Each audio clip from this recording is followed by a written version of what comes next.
Hello students, we are studying chapter of work, power and energy. Some important introductions to work have already been given. Now we are moving to new topic, energy. You know that energy is capacity of doing work. Though there are different forms of energy, so many forms, but here we will discuss only those forms which are important from your syllabus point of view. So students, be ready. Hope you are paying attention.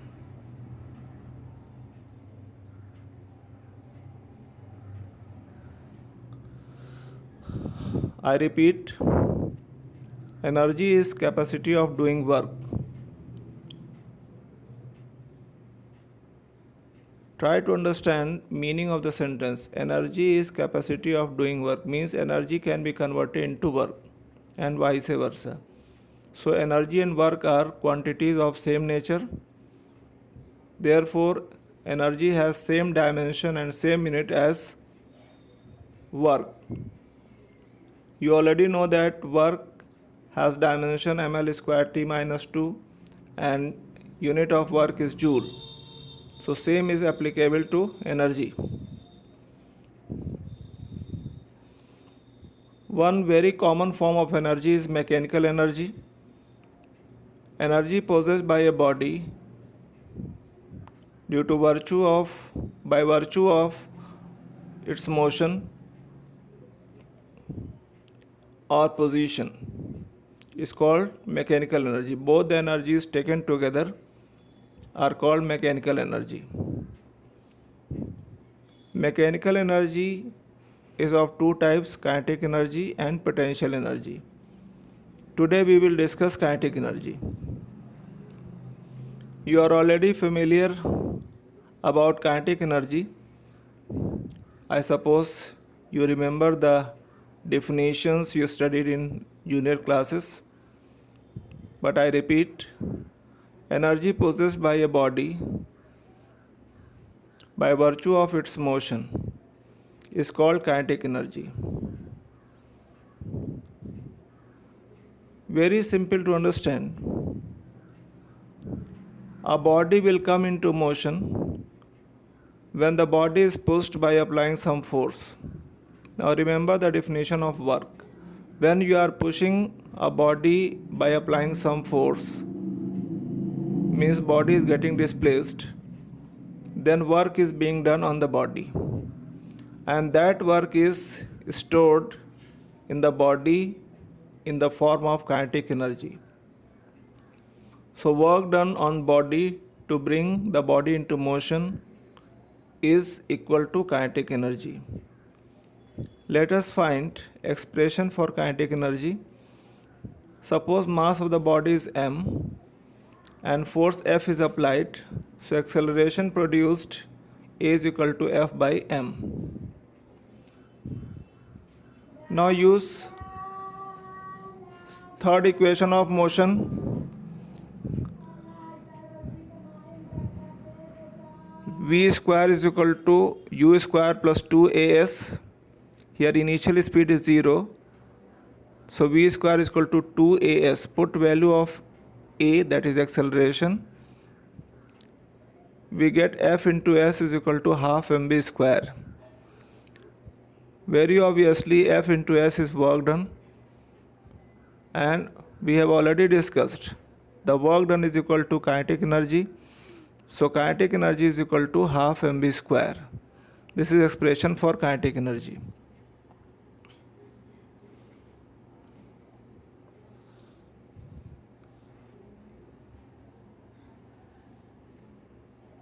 Now let us understand work energy theorem.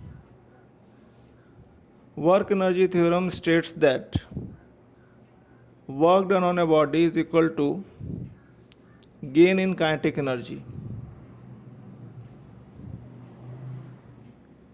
Derivation of work energy theorem is very similar to derivation of kinetic energy.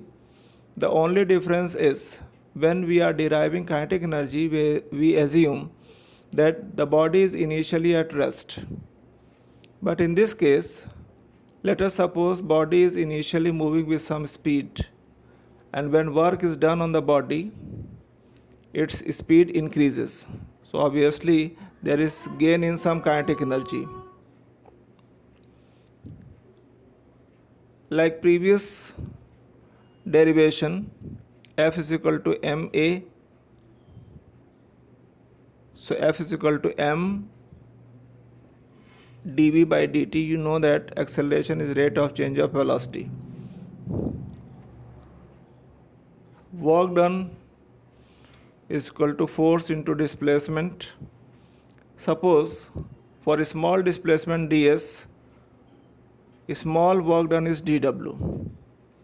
By putting the values, we get dw is equal to mv dv.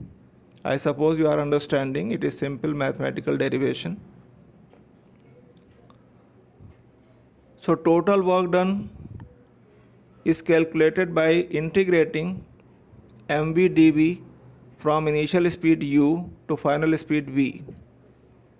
This is a very simple integration method already discussed. So use that knowledge and you will see that work done is equal to half mv square minus half mv square. Half mv square is final kinetic energy and half mu square is initial kinetic energy. So half mv square minus half mu square is gain in kinetic energy, and this gain is equal to work done. So this is proof of work energy theorem. Today's last topic is relation between kinetic energy and momentum.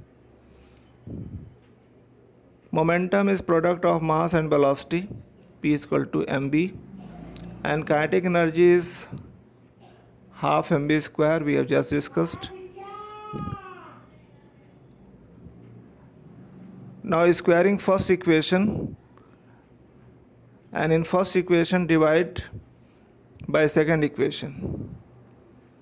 We get p square by k is equal to 2m, or p is equal to under root 2mk. Here m is mass of the body and k is kinetic energy. So this is the relation between momentum and kinetic energy. It is clear that momentum has 2 power and kinetic energy has 1 power. So if a graph is plotted between momentum and kinetic energy, the graph will be a curve, and this curve is of parabolic shape. I suppose students could understand today's explanations. Thank you students for paying attention. Best of luck.